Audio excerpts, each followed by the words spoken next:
Hello friends, welcome back to my channel. ఈరోజు మన ఛానల్లో ఒక మంచి హెల్దీ అయిన బ్రేక్ఫాస్ట్ రెసిపీ అండి. జొన్న పిండితో ఇలా దిబ్బ రొట్టెని వేసుకొని చూడండి, చాలా బాగుంటుంది. బియ్యం వాడకుండా కేవలం కప్పు జొన్న పిండితో ఇలా దిబ్బ రొట్టె కనుక చేస్తే చాలా ఇష్టంగా తినేస్తారు పిల్లలు. అలానే హెల్త్కి కూడా చాలా మంచిదండి. ప్రిపరేషన్ కూడా చాలా ఈజీ. మరి జొన్న పిండి దిబ్బ రొట్టెని ఎలా ప్రిపేర్ చేసుకోవాలో ఈ వీడియోలో చూసేద్దామండి. దానికోసం నేను ఇక్కడ ముందుగా ఒక బౌల్ తీసుకొని నేను ఇక్కడ పచ్చజొన్న పిండిని వాడుతున్నానండి. మీరు కావాలి అనుకుంటే తెల్ల జొన్న పిండినైనా వాడుకోవచ్చు. ఒక కప్పు జొన్న పిండి తీసుకున్నాను. మనం ఏ కప్తో జొన్న పిండి తీసుకున్నామో అదే కప్తో హాఫ్ కప్ అయితే గోధుమ పిండి తీసుకుంటున్నానండి.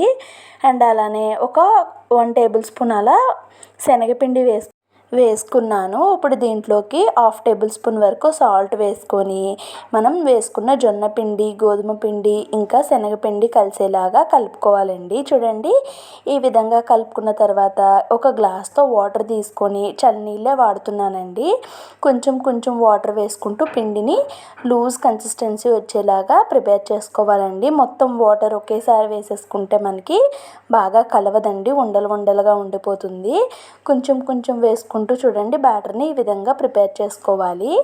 ఇప్పుడు స్టవ్ వెలిగించి ఒక పాన్ పెట్టుకుంటున్నాను. దీంట్లోకి 1 టేబుల్ స్పూన్ వరకు ఆయిల్ వేసుకున్నానండి. ఆయిల్ కొంచెం హీట్ అయిన తర్వాత దీంట్లోకి పోపు వేసుకుంటున్నాను. ఆవాలు, జీలకర్ర, మినపప్పు అండ్ అలానే కొంచెం పచ్చిశనగపప్పు వేసుకుంటున్నానండి. వేసుకొని వీటిని కొంచెం లైట్గా అయితే ఫ్రై చేసుకుంటున్నాను. పోపు వేసుకోవటం వల్ల మనకి మధ్యలో తగులుతూ చాలా టేస్టీగా ఉంటుందండి. ఇవి కొంచెం ఫ్రై అయిన తర్వాత చిన్నగా కట్ చేసుకున్నటువంటి ఉల్లిపాయలను అయితే వేసుకున్నానండి. ఒక ఉల్లిపాయ మాత్రమే వేసుకున్నాను. తర్వాత ఒక 3 పచ్చిమిర్చి కూడా వేసుకున్నాను. ఇప్పుడు ఇవన్నీ కలిసే విధంగా ఒకసారి కలుపుకొని కొంచెం ఫ్రై చేసుకుంటే సరిపోతుందండి. ఇవి లైట్గా ఫ్రై అయిన తర్వాత దీంట్లోకి ఒక కప్పు వరకు క్యారెట్ తురుమండి. అండ్ అలానే దీంట్లోకి కీరా వేసుకుంటున్నాను. వాటర్తో సహా వేసేసుకుంటున్నానండి. కీరా చాలామంది ఇష్టంగా తినరు కదా పిల్లలు కూడా. అలాంటి వాళ్ళ కోసం ఇలా రెసిపీస్లో యాడ్ చేసి ఇస్తే వాళ్ళకి తెలియకుండానే కీరా అనేది తినేస్తారండి. ఈ సమ్మర్లో వాటర్ కంటెంట్ ఉన్న వెజిటేబుల్ కాబట్టి చాలా మంచిది హెల్త్కి. ఇక ఫైనల్గా కొంచెం పసుపు, కొంచెం కరివేపాకు చిన్నగా కట్ చేసి వేసుకొని మొత్తం కలిసేలాగా కలిపేసుకుంటున్నానండి. ఒక 2 నిమిషాలు కలిపిన తర్వాత స్టవ్ ఆఫ్ చేసుకున్నాను. ఇప్పుడు మనం ప్రిపేర్ చేసుకున్న బ్యాటర్ చూడండి, కొంచెం థిక్గా అయితే అయ్యింది కదా. దీంట్లోకి మనం ప్రిపేర్ చేసుకున్న కీరా, క్యారెట్ ఫ్రై మొత్తాన్ని వేసేసుకుంటున్నానండి. వేడిగా ఉన్నప్పుడే వేసేసుకోవాలి, చల్లారాల్సిన పని అయితే ఏమీ ఉండదు. ఇప్పుడు ఈ ఫ్రై మొత్తాన్ని వేసేసుకొని ఈ ఫ్రై ఇంకా జొన్న పిండి మొత్తం కలిసే విధంగా కలిపేసుకోవాలండి. చూడండి, మొత్తం కలిసే విధంగా ఈ విధంగా మిక్స్ చేసేసుకుంటున్నాను. ఒకవేళ మీకు కారం సరిపోలేదు పచ్చిమిర్చిది అనుకుంటే ఇక్కడ మీరు కొంచెం కారం కూడా యాడ్ చేసుకోవచ్చండి.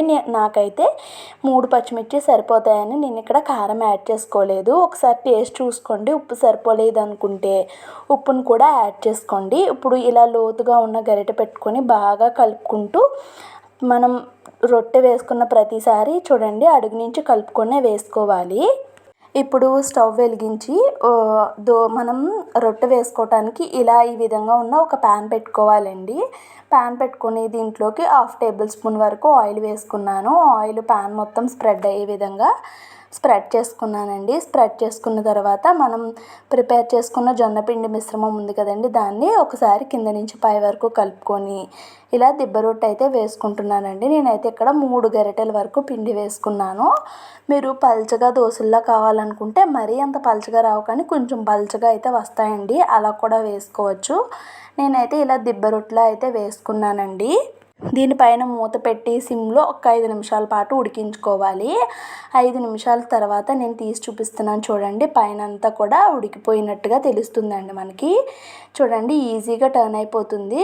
ఇలాగా ఈ విధంగా టర్న్ చేసేసుకోవాలి. మంచి కలర్ అయితే వచ్చింది కదండి. ఇక రెండో సైడ్ కూడా మంచి గోల్డెన్ కలర్ వచ్చే వరకు కాల్చేసుకున్నాను.